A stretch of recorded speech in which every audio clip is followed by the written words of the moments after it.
Hello guys, welcome to Indian affairs. I hope कि आपका आज का दिन शानदार हो और लाइफ में आपके जो भी गोल्स और टारगेट्स हैं आप सब लोग उनको सक्सेसफुली अचीव करें। बढ़ते हैं आज की टॉप 10 अपडेट्स की तरफ। आज की सबसे पहली अपडेट आ रही है लद्दाख से, जो कि भारत के अपाचे अटैक हेलीकॉप्टर से रिलेटेड है। आपको याद होगा भी 2-3 दिन पहले ही ट्रेनिंग सॉर्टीज लेते हुए इंडियन एयरफोर्स के एक अपाचे अटैक हेलीकॉप्टर में वहां पर कुछ अचानक से खराबी आ गई थी, जिसके बाद उसको इमरजेंसी लैंडिंग करवानी पड़ी थी। इसी इंसिडेंट को लेकर अब खबर आ रही है कि लैंडिंग से ठीक पहले अपाचे अटैक हेलीकॉप्टर्स में पावर फेलियर हो गया था, यानी हेलीकॉप्टर अचानक से बंद हो गया था, जिसकी वजह से सॉफ्ट लैंडिंग नहीं हो सकी और हेलीकॉप्टर एक झटके के साथ जमीन के ऊपर लैंड हुआ था। इसी वजह से हेलीकॉप्टर में कुछ डैमेजेस आ गए हैं। अब इंडियन एयरफोर्स के पास इस सिनेरियो के लिए 2 ऑप्शन है। पहला ऑप्शन है कि लैंडिंग साइट के ऊपर इस हेलीकॉप्टर में बेसिक रिपेयर वर्क्स किए जाएं, या फिर पार्ट्स चेंज करके हेलीकॉप्टर को उड़ान भरने लायक बनाकर उसको नियरेस्ट एयरबेस के ऊपर ले जाया जाए और फिर वहां जाकर प्रॉपर रिपेयर वर्क हो। अब देखा जाए तो ऑन साइट रिपेयर वर्क भी काफी हेक्टिक प्रोसेस होता है। लद्दाख के हाई एल्टीट्यूड के साथ साथ वहां पर वेदर एक चैलेंज है। उसके बाद फिर सारे रिपेयर एंड मेंटेनेंस रिसोर्सेज को लद्दाख में लैंडिंग साइट तक लाना पड़ेगा। इंजीनियर्स के साथ साथ मशीनरी वगैरह भी मूव करनी पड़ेगी। ये भी एक बहुत ही हेक्टिक टास्क है, इसलिए इंडियन एयरफोर्स एक दूसरे ऑप्शन के बारे में भी एक्सप्लोर कर रही है। ये दूसरा ऑप्शन है बंद पड़े अपाचे अटैक हेलीकॉप्टर को डिसमेंटल करने का, यानी कुछ बेसिक पार्ट्स अलग अलग करके फिर उनको एयरलिफ्ट करके रिपेयर साइट तक ले जाया जाए। हालांकि इन दोनों में से कौन सा ऑप्शन सिलेक्ट किया जाता है ये इंडियन एयरफोर्स के ऑफिसर्स के ऊपर ही निर्भर करता है। लेकिन आपकी क्या राय है कि क्या लैंडिंग साइट के ऊपर अपाचे हेलीकॉप्टर्स को रिपेयर करना चाहिए या फिर पार्ट्स को अलग अलग करके डिसमेंटल करने के बाद रिपेयर फैसिलिटी तक उनको पहुंचाया जाना चाहिए? नीचे कमेंट करके अपनी राय जरूर बताएं। सेकंड अपडेट आ रही है भारत के अपोजिशन लीडर राहुल गांधी को लेकर।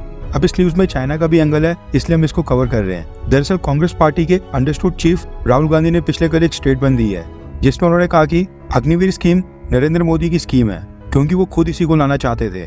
इंडियन आर्मी स्कीम को बिल्कुल नहीं लाना चाहती थी।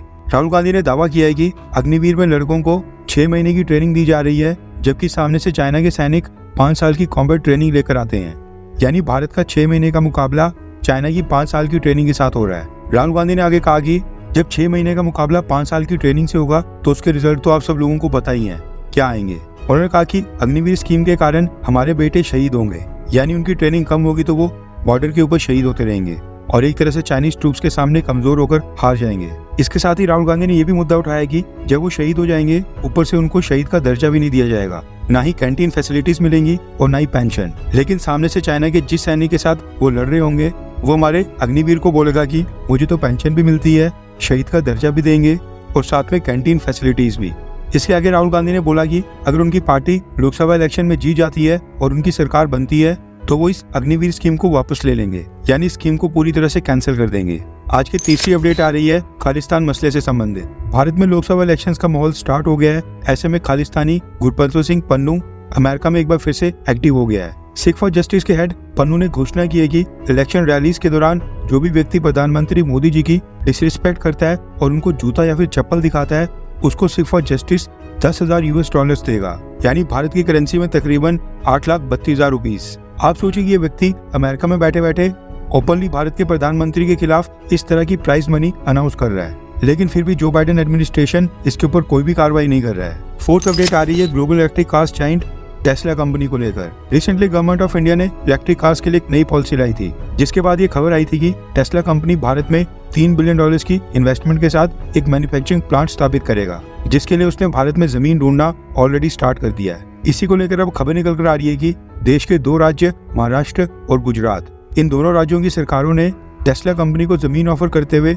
अपना प्रपोजल भेज दिया है। दोनों राज्यों को पता है कि टेस्ला $3 बिलियन की इन्वेस्टमेंट करने वाली है, यानी कि भारत की करेंसी में 24,000 करोड़ रुपीस। ऐसे में टेस्ला कंपनी का प्लांट लगने से स्टेट को बहुत ही बड़ा बेनिफिट होगा। ऐसे में दोनों स्टेट्स जमीन के लिए अपना अपना प्रपोजल आकर्षक बनाने की पूरी कोशिश कर रही हैं। अब देखना ही होगा कि टेस्ला कंपनी किसका प्रपोजल एक्सेप्ट करती है। वैसे तो टेस्ला कंपनी के पास तमिलनाडु का भी ऑप्शन है, क्योंकि वहां पर भी ऑलरेडी कई सारी ऑटोमोबाइल कंपनीज, स्पेयर पार्ट्स और अलग अलग कंपोनेंट्स बनाने वाली कंपनीज ने अपने प्लांट पहले से खोल रखे हैं। वहां पर चीजों को असेंबल करना थोड़ा इजी रहेगा। वैसे देखकर अच्छा लग रहा है कि महाराष्ट्र और गुजरात की सरकार के बीच हेल्दी कंपटीशन चल रहा है। फिफ्थ अपडेट आ रही है ग्रीस और भारत को लेकर। पिछले कल ग्रीक मिलिट्री चीफ डिमिट्रोस चौपीस भारत पहुंच गए हैं। भारत की सेना ने उनको गार्ड ऑफ ऑनर के साथ सम्मानित किया और इसी के साथ पिछले कल भारत के chief of defence staff general Anil Chauhan sir ने भी ग्रीक मिलिट्री चीफ के साथ एक मीटिंग की और खबर आ रही है कि ग्रीस के मिलिट्री चीफ एक नई डिमांड के साथ भारत आए हैं। ग्रीस चाहता है कि भारत उनके साथ मिलकर नई मिलिट्री एक्सरसाइजेस की शुरुआत करे, जिसमें तीनों आर्म्ड फोर्सेस शामिल हो, यानी कि नेवी, एयरफोर्स और आर्मी। ग्रीस का कहना है कि टर्की को काउंटर करने में उनको भारत की मदद चाहिए, क्योंकि टर्की पाकिस्तान की सेना के साथ लगातार कई सारी ट्रेनिंग करता है, कई तरह की मिलिट्री ड्रिल्स करता है। इसलिए ग्रीस चाहता है कि हम दोनों देश भी एक साथ ट्रेनिंग करें और मिलिट्री ड्रिल्स करें। अब देखना होगा कि क्या भारत इस नई एक्सरसाइज की डिमांड को मानता है या फिर नहीं। 6th अपडेट आ रही है भारत और रशिया को लेकर।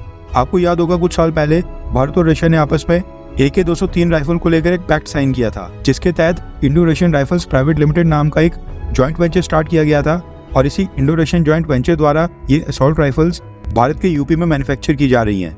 खबर निकल कर आ रही है कि AK-203 असॉल्ट राइफल्स का पहला बैच इंडियन आर्मी के ट्रूप्स को इशू हो गया है और अब वो इस नई असॉल्ट राइफल के साथ ट्रायल्स और ट्रेनिंग स्टार्ट कर चुके हैं। सोशल मीडिया और खासकर ट्विटर के ऊपर एक पिक्चर वायरल हो रही है जो आपकी स्क्रीन के ऊपर भी है।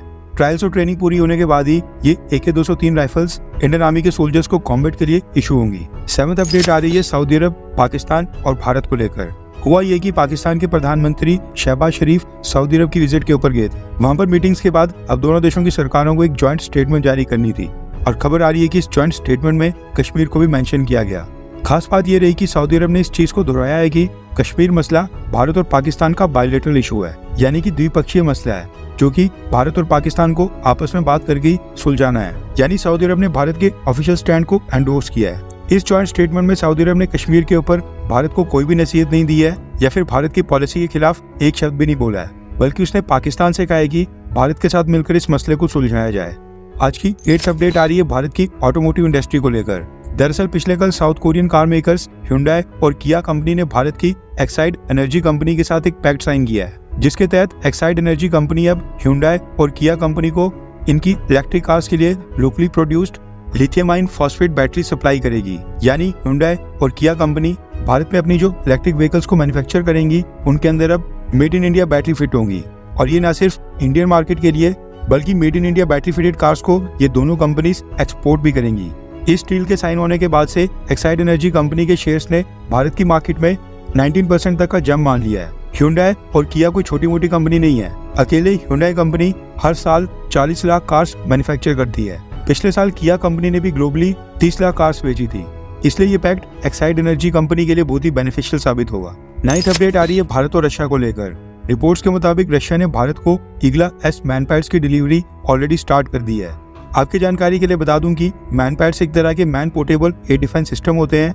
इनको एक जगह से दूसरी जगह आसानी से लिया जा सकता है। कंधे के ऊपर रखकर इनको आसानी से फायर किया जाता है और ये लोअर हाइट वाले सभी प्रकार के एरियल ऑब्जेक्ट्स को निशाना बनाने में काफी कारगर साबित होते हैं। आज से ठीक 5-6 महीने पहले नवंबर 2023 में भारत ने रशिया को ईगला S लॉन्चर्स की 120 यूनिट्स और 400 मिसाइल्स का एक ऑर्डर दिया था, जिसके बाद पहले बैच में रशिया को भारत को 24 लॉन्चर्स और 100 मिसाइल्स सप्लाई करनी थी, जबकि बाकी के लॉन्चर्स और मिसाइल्स मेड इन इंडिया के तहत भारत में मैन्युफैक्चर होंगे।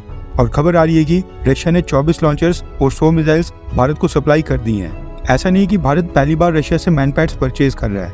इससे पहले साल 2021 में भी भारत ने रशिया से ईगला S के 24 लॉन्चर्स और 216 मिसाइल्स परचेज की थी। 10th और लास्ट अपडेट आ रही है अरुणाचल प्रदेश से। भारत के रक्षा मंत्री राजनाथ सिंह जी आज अरुणाचल प्रदेश के दौरे के ऊपर जा रहे हैं। चाइना द्वारा अरुणाचल प्रदेश के नाम चेंज करने के बाद से ये उनकी पहली विजिट है। हालांकि वो इस बार प्योरली एक पॉलिटिकल विजिट के ऊपर जा रहे हैं। नामसाई में वो एक पब्लिक गैदरिंग में हिस्सा लेकर वहां पर बीजेपी के कार्यकर्ताओं के साथ भी मीटिंग करेंगे। लेकिन हो सकता है कि चाइना एक बार फिर से अरुणाचल प्रदेश के ऊपर अपना दावा ठोके।